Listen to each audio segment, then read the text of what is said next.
Have you ever felt like God simply stopped answering? That silence that weighs on your chest, making you question whether your prayers really reach heaven. It's like shouting in an empty desert and hearing only the echo of your own voice. We pray, we cry, we plead, but nothing. And then comes that painful question, has He abandoned me? This silence is frightening because we weren't made to live without answers. Our hearts need direction, a word, a sign. But what happens when God chooses to remain silent? When doors remain closed and time continues to pass without anything changing? That's when faith begins to be truly tested, because believing when everything is going well is easy. The challenge is trusting when it seems He has moved away. But let me tell you something that might change your perspective right now. God's silence doesn't mean absence. In fact, some of history's greatest miracles began exactly this way, with an unsettling silence, with a weight that seemed pointless. Think of Joseph in prison, David fleeing in the caves, Mary waiting for the fulfillment of an impossible promise. They all passed through this silent valley. When God is silent, something much greater is happening behind the scenes in your life. He hasn't forgotten you. He's not distracted. In fact, when God is silent, it's because He's working in ways you can't yet see. It's like a potter shaping clay. He doesn't talk to the clay while he works. He focuses on the work. And you, my friend, are the masterpiece He's shaping. Isaiah 30:18 says something powerful. The Lord waits to be gracious to you. He arouses Himself to show you mercy. See? Even God's silence is compassionate. He waits because He knows the exact moment you will be ready. It's not abandonment. It's divine strategy. It's not distance. It's preparation for something that will explode your understanding of what He is capable of. So what really happens when you feel like God has stopped speaking? And then comes that feeling of stagnation. You know when it feels like your life has entered an endless cycle of repetition. You pray for the same things, face the same problems, knock on the same closed doors. Days turn into weeks, weeks into months, and nothing changes. It's like you're running on a treadmill. You expend energy, you sweat, you get tired, but you stay in the same place. When nothing seems to be happening, it's easy to start doubting. Does God really hear my prayers? Does He even care about what I'm going through? And we start looking around and seeing others prospering, receiving answers, experiencing miracles. Meanwhile, you're there, waiting. Trust in God's timing, they say.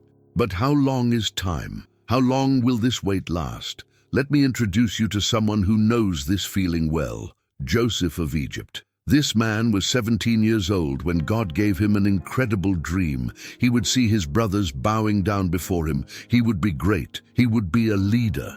Imagine the excitement, but do you know what happened next? His own brothers threw him into a pit. They sold him into slavery. And there Joseph was, chained, taken to Egypt. Instead of a palace, a prison. Instead of a crown, chains. Joseph worked faithfully in Potiphar's house, but was wrongly accused and thrown in jail. There, he interpreted dreams, helped people, did everything right. And do you know what happened? Nothing. For 2 whole years, he was forgotten in that prison. 2 years praying, trusting, waiting. God works silently like this, in the dark, without spotlights, without explanations. But here's the secret most people don't realize. While Joseph was in prison, God was moving pieces on the board. Pharaoh was having disturbing dreams. Egypt was about to face a crisis that would require someone with divine wisdom. And Joseph was being trained, matured, prepared. Each injustice made him stronger. Each disappointment brought him closer to God. Each day of waiting was a brick being laid in the foundation of a gigantic destiny. Genesis 50:20 sums it all up. You intended to harm me, but God intended it for good, so that many people will be saved today. When nothing seemed to be happening, everything was happening. God works silently behind the scenes where human eyes cannot see. What if what you call stagnation is actually the moment when God is aligning everything perfectly?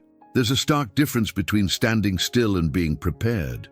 It looks the same from the outside, but inside, it's a world of difference. When you're standing still, nothing grows. But when you're being prepared, everything is growing, just invisibly. It's like a seed underground. It seems like nothing is happening, but roots are growing deep, strength is gathering. God is preparing you even when you don't feel anything, even when it seems like He's not around. Time spent preparing spiritually is never time wasted. It's time invested. Every tear you've shed in prayer, every sleepless night wrestling with your doubts, every moment you've chosen to continue even though you don't understand, all of this is shaping something within you that the world can't yet see. Do you know what the problem is? We want immediate results. We want to pray today and receive tomorrow. We want to plant on Monday and harvest on Tuesday. But God doesn't work at the pace of our anxiety. He works at the pace of perfection, and perfection takes time. Hebrews 10:36 reminds us, "You must persevere, so that when you have done the will of God, you will receive what He has promised." Perseverance isn't just waiting, it's growing while you wait. It's letting the test of faith and patience do its complete work in you. Because just look, if God gave you what you asked for right now, would you have the maturity to sustain it? Would you have the character to honor it? Would you have the wisdom to manage it? Sometimes the problem isn't that God is late, it's that we're not ready yet. And here's the beauty of the invisible process.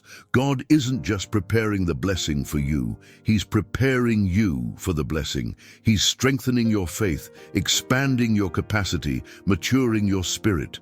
Because what He has for you is too big to fit into the old version of who you were. You need to grow. And real growth happens in silence, in waiting, in blind trust. What is God building in you right now that cannot yet be? Proverbs 27:17 says, "As iron sharpens iron, so one man sharpens another." But do you know what really sharpens you? The trials, the fire, the pressure. God is shaping you in the heat of circumstances you would never choose to endure, and it hurts. Of course it hurts. Growth always hurts. Transformation is never comfortable. Think of gold being refined. It needs to pass through fire to remove all impurities. The hotter the fire, the purer the gold. And God isn't interested in making you an improved version of what you already were. He wants to transform you completely. He wants to remove pride, impatience, anxiety, and unbelief. He wants to mold you into the image of Christ. Spiritual strengthening through trials isn't optional, it's essential. James 1:2-4 tells us to consider it all joy when we face trials, because they produce perseverance, and perseverance must be fully realized, so that you may be mature and complete, lacking nothing. See, without trials, there will always be something missing.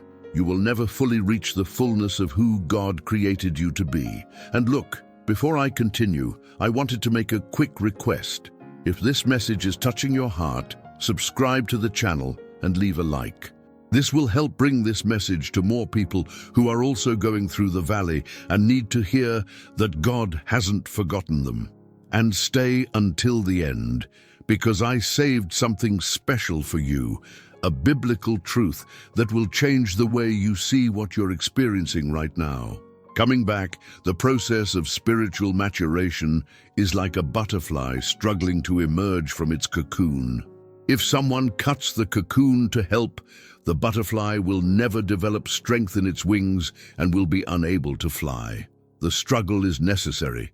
The pressure is necessary. The discomfort is necessary. Because on the other side of this transformation, you will no longer be a caterpillar. You will be something completely new, capable of soaring to heights previously impossible. God is polishing you. He's removing the rough edges, polishing the rough surfaces, making you a jewel. And when He's done, and He will be, you will shine in ways you never imagined possible. What if the pain you feel today is proof that something extraordinary is being formed within you? Sometimes God takes you off the stage, removes you from the spotlight, closes doors you were sure were meant for you, pushes away people you thought would be part of your story, and you don't understand. You feel isolated, forgotten, left out. But what if I told you this isn't rejection, it's protection? When God hides you to protect you, He knows exactly what He's doing. He sees dangers you don't. He knows traps you'd never notice. He knows that certain blessings, if they arrive too soon, will destroy you rather than build you up. So He hides you. He covers you. He keeps you secret until the moment is perfect. Think of Moses. God hid him in the desert for 40 years. 40 years, far from Egypt, far from the palace, far from any recognition. Why? Because the Moses who fled Egypt at 40 still trusted in his own strength, in his own strategies. He needed to learn to depend completely on God.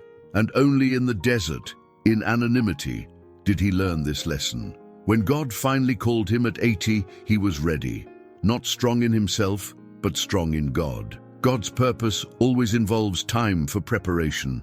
He has a greater plan that goes far beyond what you can see now. And part of that plan is to protect you from yourself, to protect you from premature successes, from toxic relationships, from opportunities that might seem like blessings, but are actually curses in disguise.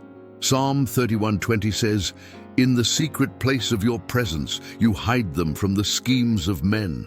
God doesn't hide you to punish you. He hides you to preserve you, to guard you, to work within you away from critical eyes, away from outside pressure, away from anything that could hinder what He is doing. What if your current isolation is God's favor, preparing you for an exposure that you don't yet have the structure to handle?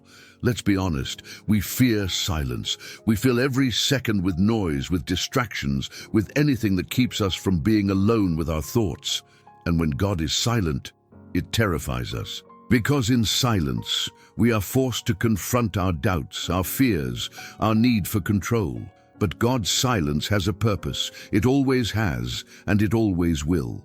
He is not a forgetful or inattentive God. He is strategic. He knows that some lessons can only be learned in silence. Some revelations only come when all other voices fall silent. Some miracles only manifest when we stop trying to solve everything ourselves.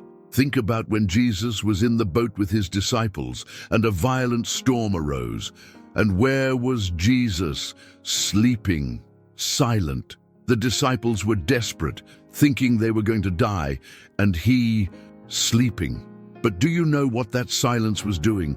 It was testing their faith. It was revealing who they truly trusted when things got tough. God is in control even when He seems absent. He controls storms, moves mountains, parts seas, but only when He decides it's time. And until then, silence.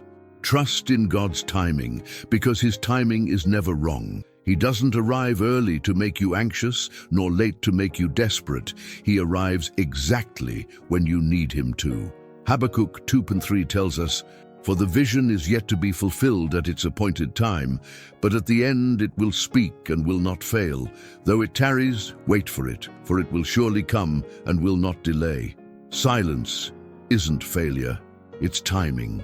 It's God building something behind the scenes that, when revealed, will leave everyone speechless, especially you. Can you trust a God who works behind the scenes even when you don't see any movement in front of you? There's a story in the Gospel of John that always resonates with me. Lazarus was sick, on the verge of death. His sisters, Martha and Mary, sent an urgent message to Jesus. "Lord, the one you love is sick." It was a cry for help. It was an emergency call. And do you know what Jesus did? Nothing. He stayed where he was for 2 more days. When Jesus finally arrived, Lazarus had been dead for 4 days. Martha went to meet him and said something you've probably said to God: "Lord, if you had been here, my brother would not have died." It was a statement of frustration disguised as faith. It was a veiled, "Where were you when I needed you?" And Jesus, instead of justifying himself, said something powerful: "Your brother will rise again." God acts silently, but when He acts, He doesn't just solve the problem, He does something much greater. Jesus didn't just want to heal Lazarus, He wanted to raise him from the dead. He wanted to show that He is not just the God of healing, but the God of resurrection. He wanted to prove that even when everything seems dead, He can bring life. And to do this, He had to arrive late. Sometimes God's delay is meant to transform your blessing into a miracle, to transform your victory into a testimony, so that when He acts, there's no doubt it was Him, not you, not coincidence, not luck. It was God, and everyone will know it was God. Romans 8:28 assures us, "And we know that in all things God works for the good of those who love Him, who have been called according to His purpose." God turns waiting into a blessing. He takes everything, the tears, the frustrations, the empty days, the unanswered nights, and weaves something beautiful, something that will be worth every second of waiting. What if what you think is a delay is actually God preparing a miracle that will surpass everything you asked for? While you sleep, God works. While you doubt, God moves. While you wait, God connects. There's a whole operation happening in the spiritual realm that your physical eyes can't capture. Doors are being opened, paths are being prepared, people are being positioned. It's divine preparation for something greater. Faith is believing before seeing. It's knowing that God is at work, even when there's no visible evidence. It's like a child who plants a seed and runs back the next day to see if it's sprouted. It hasn't, but that doesn't mean nothing is happening. Beneath the earth, invisible to the eye, life is sprouting. It's only a matter of time. God is teaching you something in this silence, that your faith cannot depend on what you see, because what is seen is temporary, but what is unseen is eternal. 2 Corinthians 5:7 reminds us, we live by faith, not by sight. If you can only trust when you see, then it's not faith, it's certainty. And God wants to take you beyond certainty. He wants to take you into the realm of absolute trust. Think of Esther. She was placed in the position of queen without knowing why. She spent years in the palace without understanding her purpose there, until a decree was issued to exterminate her people, and suddenly everything made sense. She wasn't there by chance. God had strategically positioned her for such a time as this. What seemed like coincidence was, in fact, divine providence. God is moving the invisible in your life right now. He's aligning encounters, preparing opportunities, removing obstacles. And when the time comes, and it will, you'll look back and see that nothing happened by chance. Every delay had a reason. Every no had a reason. Every closed door was redirecting you to the right place. You can give thanks in advance for what God is doing now. And then that moment comes, that moment when everything fits together. The puzzle pieces finally form a picture, and you look back and think, so that was why. That's why that door closed. That's why I went through that. That's why God made me wait. God prepares you before victory because He knows that victory without preparation is destruction. He knows that success without character is a disaster waiting to happen. So He works on you first. He builds solid foundations. He develops in you integrity, humility, and dependence on Him. And only then, only when you are ready, does He promote you. Joseph understood this when he revealed himself to his brothers in Egypt. He could have taken revenge. He could have destroyed them. But instead he said, God sent me before you to preserve for you a remnant in the land and to save your lives by a great deliverance. He saw God's purpose behind every betrayal, every injustice, every year of waiting. What seemed like loss was actually preparation. What hurt matured you. What broke you actually rebuilt you stronger. God has a bigger plan, and that plan was always about you. But it was also always bigger than you. It was about people who would be impacted by your story, families who would be transformed by your testimony, generations who would be blessed because you didn't give up. Jeremiah 29:11 isn't just a pretty verse to post on social media. It's a real promise. I know the plans I have for you, declares the Lord, plans to prosper you and not to harm you, plans to give you hope and a future. God always knew the end. He always knew what He was doing, and now you know it too. When the purpose reveals itself, you realize that every tear had meaning, every wait had reason, every silence had purpose. After the darkest night comes dawn. After the heaviest silence comes revelation. After the longest wait comes manifestation, and when God finally acts, when He finally speaks, when He finally moves, oh, my friend, it's worth it. It's worth every second of the wait. The new dawn isn't just about receiving what you asked for. It's about becoming who God always intended you to be. It's about looking in the mirror and recognizing a transformed, strengthened, and mature person. You are no longer who you were when you began waiting. You have grown, you have matured, you have become someone who can carry the weight of blessing without being crushed by it. God is preparing you. He always has been. And now you understand that silence wasn't punishment, it was preparation. Waiting wasn't rejection, it was strategy. Delay wasn't forgetfulness, it was perfect timing. All things work together for good to those who love God, to those who are called according to His purpose. And you, my brother, my sister, you are called. The message of faith and hope I want to leave with you today is this: don't give up. No matter how heavy the silence, no matter how long the wait seems, God hasn't forgotten you. He's working, He's moving, He's preparing, and what He's preparing is so great, so powerful, so beyond your wildest imagination that you'll wonder how you ever dared doubt. Isaiah 40:31 gives you this promise: "But those who wait for the Lord will renew their strength. They will mount up on wings like eagles. They will run and not grow weary. They will walk and not faint." This is your story. This is your reality. The dawn has come. Your victory is coming. And when it comes, you will know, deep in your soul, you will know that it was worth trusting. Philippians 1:6 assures you, "He who began a good work in you will carry it on to completion at the day of Christ Jesus." God doesn't give up on you, so don't give up on Him. If this word touched your heart today, I want you to do something. Don't keep it to yourself. Share this video with someone who's also going through the valley of silence, with someone who's waiting, who's struggling, who's on the verge of giving up, because this message isn't just for you, it's for everyone who needs to hear that God is silently preparing you for something great. Subscribe to the channel if you haven't already. Give it a like so we can reach more people. And tell me in the comments, what part of this message touched your heart the most? What did God speak to you today? I read every comment and pray for each of you. And look, I saved something special for you who stuck around.